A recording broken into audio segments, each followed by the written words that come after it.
मग आईने आज मस्त अशी साडी घातली आहे, मस्त रेडी झाली आहे. तर सांगा कशी दिसते माझी आई. मस्त रेडी होऊन बसली आज. हो बघा कसे बसलेत आजीच्या जवळ. आजीला सोडून राहत नाहीत अजिबात. हाय करा दोघांनी. काय चाललंय तुमचं काय? आजीच्या एकदम जवळ आहे आणि आजी माझ्या आईच याची काळजी घेते आणि मस्त अशी त्यांना सांभाळते आणि त्या आजीला सोडून राहत नाही. खूप मेहनत करते, सगळं करते माझी आई. दिवसभर काम करते यांच्यासाठी, दोघांसाठी खूप कष्ट करते. आणि हे दोघं आजीजवळच असतात आणि आजीला सोडून जात नाही कुठे. तर आई माझी खूप थकली अशी काम करून, दिवसभर काम करत असते. मी पण करते थोडी मदत, पण मला पण माझ्या घरी खूप काम असतं. माझं छोटं बेबी आहे, अधूनमधून मी करत असते तिला पण आई दिवसभर खूप काम करते, दिवसभर थकते, या दोघांना सांभाळते. तर प्लीज असा सपोर्ट करा, लाईक करा आणि खूप मला सपोर्ट करा की जेणेकरून मी माझ्या आईला हेल्प करू शकते काहीतरी. आणि तुमच्या सपोर्टची गरज आहे. आणि ह्या दोघांसाठी पण मी काहीतरी, ह्या बघा हे कसा हसतंय, एकदम एकदम तो नॉटी बॉय आहे आमचा. तर मी आले आहे हे आईच्या घरी. तर बघूया आई काय बनवते. काय बनवते साई? काय बनवते? पिठलं. तर आई ना हे कुलदाचं पिठलं बनवते. तर मी तुम्हाला दाखवते.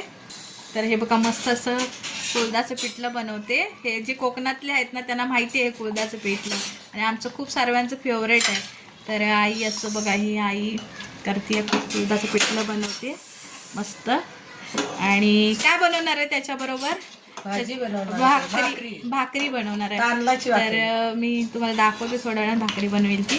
आणि असं मस्त खूप छान पिठलं लागतं. जे कोकणी आहेत, आम्ही कोकणातले आहोत, तर जे कोकणी आहेत त्यांना हे माहिती आहे पिठलं कुळदाचं. तर हे सेकंड अशी दुसरी भाजी अशी बनवली आहे. कसली आहे? पापडीची आहे ना? पापडी. तर ही एक भाजी बनवली आहे पावट्याच्या. तर ही आता दुसरी भाजी झाली आहे, असं बनवली आहे आईने. आणि हे बघा, हे असं ती ना असं बसून जेवण बनवते इथं टेबल घेऊन.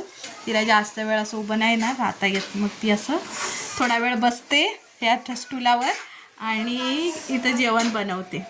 काय करणार?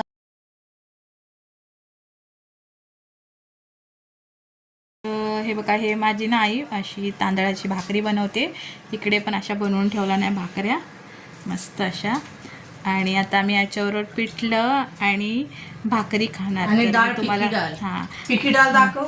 ती गोडी डाळ अशी बनवली आहे. नारळातली डाळ असते आमची. या टोपण खाली 1 मिनिट. ही अशी आमची नारळातली डाळ असते. आमच्याकडे गोडी डाळ बोलतात तिला.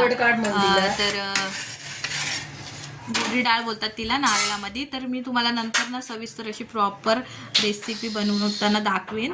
अशी भाकरी बनवते आणि हे पिठलं, भाकरी, गोडी डाळ आहे आणि ते पापडीची भाजी असं बनवलं आईने आज. तर ना मी तुम्हाला याची सविस्तर अशी रेसिपी बघा. मस्त असं इथे ना आईने अशी भाकरी बनवली आहे, इथे पापडीची भाजी आहे, ही गोडी डाळ आहे आणि हे पिठलं आहे. तर मी ह्याची रेसिपी ना तुम्हाला नेक्स्ट टाईम दाखवेन अशी सविस्तर. आता जरा वेळ झाला होता, तर नेक्स्ट ब्लॉगमध्ये तुम्हाला मी पिठल्या भाकरीची रेसिपी दाखवेन. तर चला मी आता खाते. तर ना आईने मस्त अशी पिठलं भाकरी बनवली होती, छान झाली होती. आईच्या हातची पिठलं भाकरी खूप छान लागते आणि आई खूप मस्तच पिठलं भाकरी बनवते. तर मी तुम्हाला रेसिपी आहे ना नेक्स्ट ब्लॉगमध्ये वगैरे दाखवेन. कारण आईला ना जास्त वेळ उभं राहता येत नाही, तिला थोडासा पायांचा त्रास आहे. तर म्हणून काय सविस्तर दाखवताना आली. मीही तिला थोडी मदत करत होती स्वयंपाकासाठी मध्ये. त्याच्यामुळे काय पूर्ण प्रॉपर दाखवता नाही आलं. तर मी नेक्स्ट ब्लॉगमध्ये ना तुम्हाला पिठलं भाकरीची रेसिपी दाखवेन. कारण आई खूप एकटीच काम करते, सगळं काही तिलाच करावं लागतं. तर लॉकडाऊनच्या काळात ना माझी वहिनी ऑफ झाली, तेव्हापासून ना आईला सगळं घर सांभाळावं लागतं. 2 मुलं, परत स्वयंपाक वगैरे सगळं काही आईच बनवते. मी करते तिला अधूनमधून मदत, पण माझंही छोटं बाळ आहे तर मला काही जास्त जमत नाही. पण जेवढी जमते तेवढी मी मदत करत असते.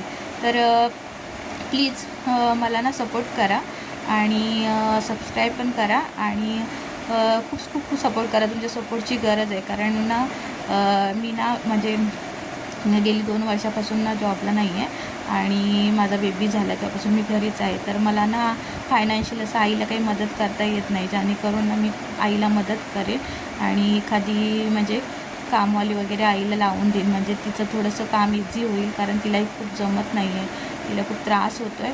पण तरी पण आपली करते, दोन्ही मुलांना छान सांभाळते. तर प्लीज माझ्या चॅनलला सबस्क्राईब करा, लाईक करा, शेअर करा आणि चांगल्या कमेंट्स पण करा. आणि प्लीज मला भरपूर सपोर्ट करा.